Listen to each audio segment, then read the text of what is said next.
दोस्तों welcome back. एक बार फिर से स्वागत है आप तमाम लोगों का हमारे इस यूट्यूब चैनल के अंदर।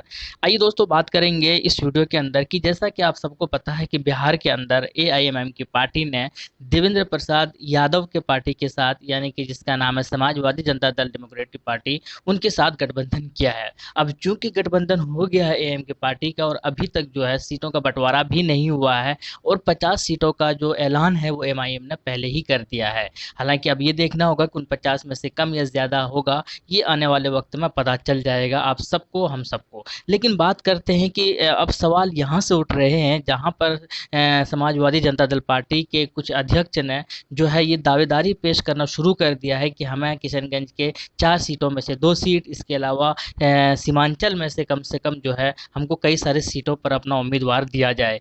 अब चूंकि ये सारे सवाल खड़े हो रहे हैं जिनको सुनते ही एआईएम के जो सपोर्टर्स हैं, एमआईएम के जो चाहने वाले हैं, वो शायद बर्दाश्त नहीं कर पा रहे हैं। उनको हजम नहीं हो रहा है ये बात, और होना भी नहीं चाहिए, क्योंकि वो जिस शिद्दत के साथ वो एमआईएम को पसंद कर रहे हैं, अगर उसके अंदर किसी भी तरह का कोई मिलावट आ जाए तो शायद वो किसी को भी बर्दाश्त नहीं होगा। यही वजह है क्योंकि किशनगंज हो या सीमांचल के कुछ इलाके हो जहाँ पर मुसलमानों की अक्सरियती है, वहाँ पर बिल्कुल भी दूसरे को देखना नहीं चाह रहे हैं एमआईएम के जो भी चाहने वाले या वहाँ के नागरिक या वहाँ की जनता है। अब चूंकि दूसरे पार्टी जो, अब चूंकि समाजवादी जनता दल को तो कोई जानता भी नहीं था पहले, हालांकि गठबंधन किया है तो अब थोड़ा लोग जानने लगे हैं, तो इसके बारे में जो है लोग हाथ से नाराज दिख रहे हैं कि कभी भी ऐसी गलती एआईएम को करना नहीं चाहिए। और इसी पर कुछ लोगों ने कुछ सजेस्ट किया है, जैसे कि एक उमर कासमी साहब है, उन्होंने लिखा है कि ऑल इंडिया मजलिस इत्तेहादुल मुस्लिमीन के जिम्मेदारों से गुजारिश ये है कि गठबंधन आगे चल नहीं पाएगा, क्योंकि मजलिस ने जो ज़मीन अपने लिए बरसों मेहनत करके हमवार किया है,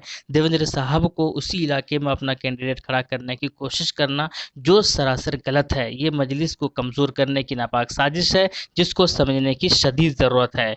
अब चूँकि इस तरीके की जब चीज़ें निकल कर आ रही है तो लोगों के दिलों के अंदर जो एक जज्बात बना हुआ है एमआईएम को लेकर, जो एक दीवानगी है, उसके अंदर कहीं ना कहीं ठेस पहुंचेगा ही, और इसीलिए लोग इस चीज़ के ज़रिए बताने और जताने की कोशिश कर रहे हैं, और एम के लोगों को ये खास करके बताने की कोशिश कर रहे हैं कि ऐसी गलती बिल्कुल नहीं करेंगे। अगर ऐसी, चाहे वो गठबंधन टूट जाए तो टूट जाए, लेकिन ऐसी गलती करेंगे तो शायद लोगों के दिलों पर एक ठेस पहुंचेगी और फिर जो है आपको ही नुकसान उठाना पड़ेगा। और क्या लिखते हैं, इबादुर रहमान साहब है, वो लिखते हैं कि समाजवादी का गठबंधन से पहले कोई वजूद भी नहीं था। बिल्कुल हम भी नहीं जानते थे, शायद आप लोगों में से भी बहुत सारे लोग नहीं जानते थे। पर्सनली देवेंद्र प्रसाद को जानते थे क्योंकि वो मंत्री रह चुके हैं, केंद्रीय मंत्री।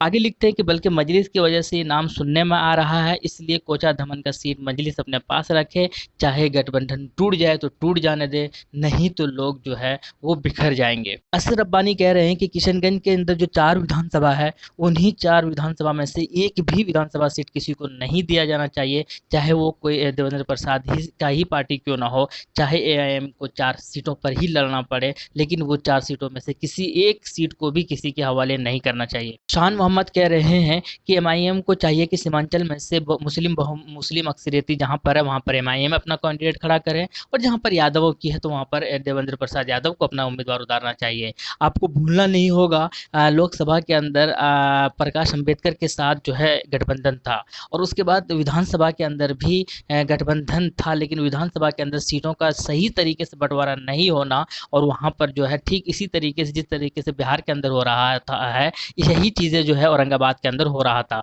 बस उसके बाद फिर जो है गठबंधन टूट गया। तो यानी कि लोग कहना चाह रहे हैं कि गठबंधन टूट जाए फ़र्क नहीं पड़ता, वैसे भी उससे कुछ शायद ज़्यादा फ़र्क पड़ने वाला है नहीं, लेकिन जो है इस तरीके की सीटों पर कभी भी इधर उधर या फेरबदल करने की किसी भी तरह की कोई ज़रूरत नहीं है एआईएम की पार्टी को। अब्दुल हसन कह रहे हैं कि गठबंधन टूट जाए लेकिन एआईएम को एक भी सीटें नहीं देनी चाहिए। इनमें से ज़्यादातर लोगों का ये मानना है, और ये सारे जो है ये सीमांचल या उसके आसपास के लोग हैं, किशनगंज के आसपास के लोग हैं, तो इन सारे लोगों का ये मानना है कि भैया गठबंधन से कोई फर्क नहीं पड़ता, लेकिन इन सीटों पर जरूर फर्क पड़ेगा एमआईएम की पार्टी को, इसलिए इन सीटों में से थोड़ी भी छेड़खानी करने की कोशिश ना करें एमआईएम के लिए, तो शायद ज़्यादा बेहतर रहेगा। ये अब्दुल गफूर साहब है, ये कह रहे हैं कि किशनगंज, ठाकुरगंज, बहादुरगंज, कोचा धमन, अमोर, बैसी, जो कि हाट, इन सीटों में से कोई एक भी सीट अगर कोई मांगे तो किसी को भी ना दें, चाहे वो गठबंधन में रहें या फिर गठबंधन से वो अलग हो जाए, कोई फर्क नहीं पड़ता।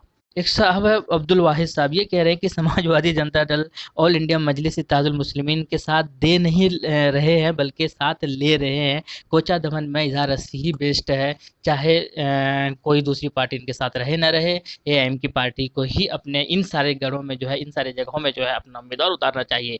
और ये सारे देखो, ये सारे कमेंट्स, ये सारे स्टेटमेंट्स, ये सारे जुमले, ये सारे मैसेजेस, ये बहुत ज़्यादा इंपॉर्टेंट होते हैं। ये दिखाता है कि किस तरीके से है प्रो है एआईएम के लिए, यानी कितना ज़्यादा लोग जो है पसंद कर रहे हैं एआईएम को। अगर इनको दिलों को ठेस पहुंचेगी, अगर ये इस तरीके के फैसला और इसके अपोजिट अगर फैसला लेंगे एआईएम, तो ज़रूर इन लोगों के दिलों को ठेस पहुंचेगी। और यकीनन ये भूलना नहीं होगा कि आपको जो है इन्हीं से काम लेना है, इन्हीं के आपको सपोर्ट चाहिए, तभी आप जो है आपकी क़यादत आगे बढ़ सकती है। तो कुल मिलाकर यही है कि लोग बिल्कुल भी नहीं चाह रहे हैं कि एआईएम की इन सारे सीटों में, स्पेशली सीमांचल के अंदर जो 6-7 सीट है जहाँ पर मुस्लिम की अक्सरियत ज़्यादा है, वहाँ पर वो किसी को भी सीट दे दे, यूं ही दे दे। तो अब इस तरीके से करने से, इस तरीके से कहने से ये बात तो साबित हो जाती है कि एमआईएम को ऐसी चीज़ें बिल्कुल, या ऐसी गलती बिल्कुल रिपीट नहीं करनी चाहिए, या ऐसी गलती बिल्कुल करनी ही नहीं चाहिए जिससे आपका वोट बैंक खराब हो। चाहे दूसरे लोग गठबंधन में रहें या ना रहें, क्या पता वो कल को जीत कर वो किसी और, कोई और पार्टी जो उनको खरीद ले। ये भी तो हो सकता है कि आप सीमा किशनगंज के 2 सीट दे देते हैं, मान लो आप ठाकुर कोचा दमन दे देते हैं, आप बहादुरगंज दे देते हैं, और उसके बाद वो आप जीत भी जाते हैं। आप इसलिए देते हैं क्योंकि आपको लगता है कि वो आपके साथ है, आपके गठबंधन में है। और कल को जो परसों को जो है, या यानी कि 1 महीना बाद या 2 महीने बाद, 1 साल के बाद उन 2 सीट को या उन 2 एमएलए को कोई जदयू खरीद ले, या आरजेडी खरीद ले, या बीजेपी खरीद ले, या कांग्रेस खरीद ले उनको, तो क्या पता। तो इस तरीके से गलती बिल्कुल भी ना करें। जहाँ पर आपका गढ़ है, क्योंकि बड़ी मुश्किल से लोगों के दिलों पर राज होता है, बड़ी मुश्किल से लोग कन्विंस होते हैं। और अभी के दौर में अगर आपके पास ये वोटर्स है, तो आप इनको बिल्कुल भी रायगा ना करें, ज़ाय ना करें। इसीलिए मेरा भी ओपिनियन ये है कि इन 6-7 स्पेशली सीमांचल के अंदर जहाँ पर आपकी पकड़ मजबूत है, वहाँ पर बिल्कुल भी किसी को भी उम्मीदवार ना उतारें, चाहे वो आपके साथ गठबंधन में रहे या ना रहे, कोई फ़र्क नहीं पड़ता। उम्मीद यही है, आप लोग भी यही सोचते होंगे, यही चाहते होंगे। कमेंट सेक्शन में ज़रूर बताइएगा आप क्या चाहते हैं। मिलते हैं नेक्स्ट वीडियो में। Thank you. जय हिंद।